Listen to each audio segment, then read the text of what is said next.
할렐루야, 안녕하십니까.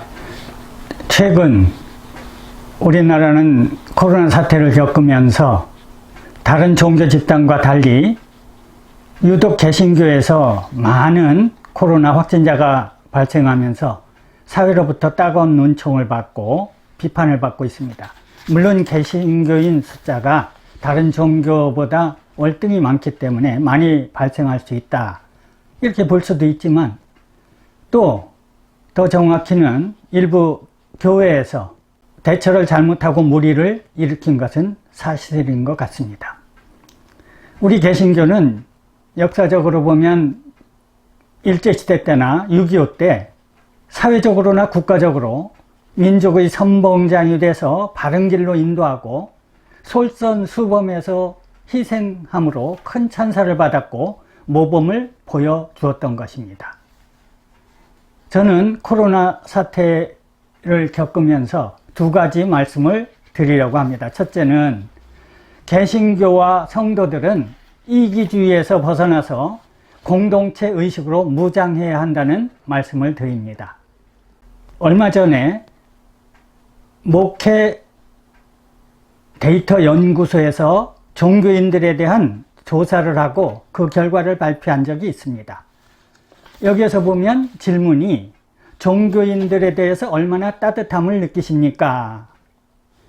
여기에 대해서 천주교인들은 따뜻함을 느낀다 하는 비율이 29.6%, 불교인에 대해서 따뜻함을 느낀다 하는 퍼센트는 27.6%였습니다.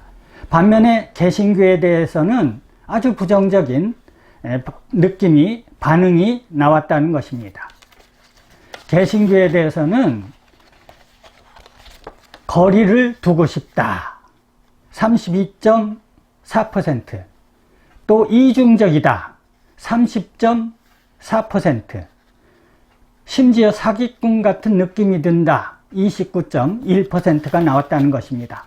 개신교 목사로서 얼굴이 화끈거리고 얼마나 부끄러웠는지 모릅니다.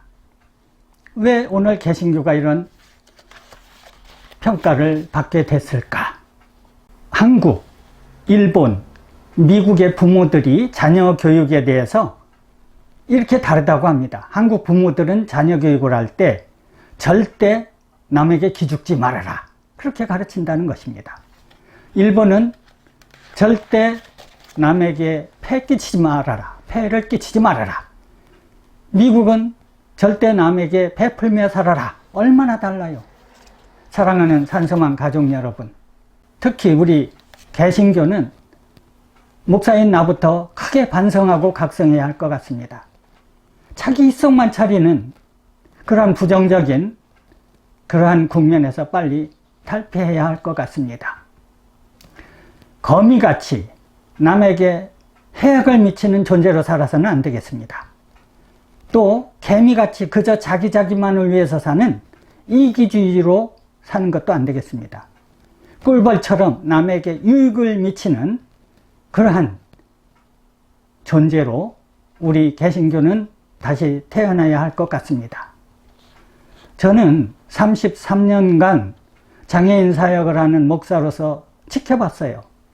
그런데 개신교 교회나 성도만큼 11조 잘하고 헌금 크게 하는 종교 다른 데서 볼 수가 없었습니다. 그리고 어려운데 물질로 기부하는데 개신교인만큼 많이 하는 종교, 다른 종교 집단에서는 찾을 수가 없어요. 그리고 어려운 현장에 나가서 자원봉사하는 숫자를 보면 개신교인만큼 많은 숫자, 그 어느 종교에서 볼 수가 없습니다. 예수님 말씀하셨습니다. 내 이웃을 내 몸과 같이 사랑하라. 믿음, 소망, 사랑, 이 세 가지는 항상 있을 것인데 그 중에 제일은 사랑이라. 우리 산소망 회원들부터 코로나 사태 앞에서 나 가족만을 위해서 사는 이기적인 그러한 평가 받지 말고 이웃과 사회와 국가의 공동체에 유익을 미치며 더불어 사는 예수 향기를 풍기는 믿음의 성도들도 살아가시기를 예수님 이름으로 축원합니다. 둘째, 우리는 예배에 대해서 바로 알아야 되겠습니다.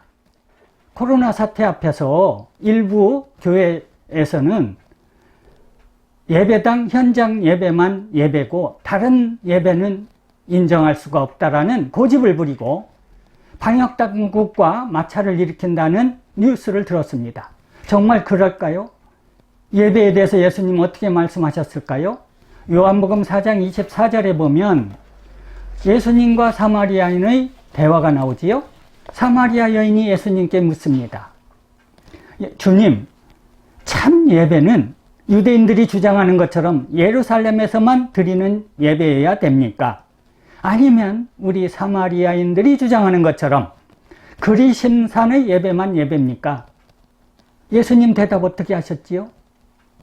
참 예배는 장소가 크게 문제가 아니다. 참 예배는 예배자가 어떠한 마음으로 예배 드리는가? 정말 신령한 마음으로 예배 드리느냐 아니냐?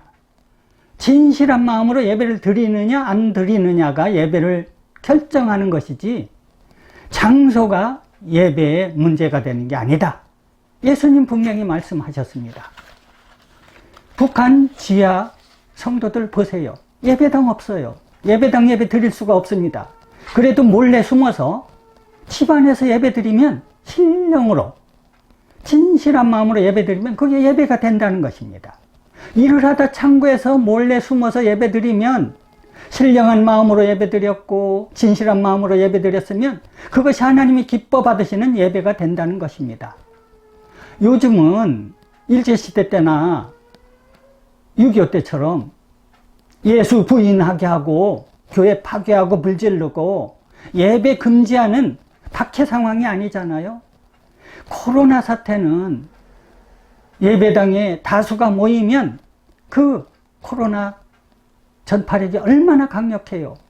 전파되고 가족이 위험해지고 이웃이 위험해지고 그러니까 현장 예배 대신 가정 예배나 또는 온라인 예배로 대체하라는 분부잖아요. 그렇다면 우리가 적극 방역당국에 협조를 해서 빨리 코로나 사태가 완결되도록 종식되도록 협력하는 게 중요하지 않을까요? 사랑하는 성도 여러분, 우리가 두 가지를 지금 말씀드렸습니다.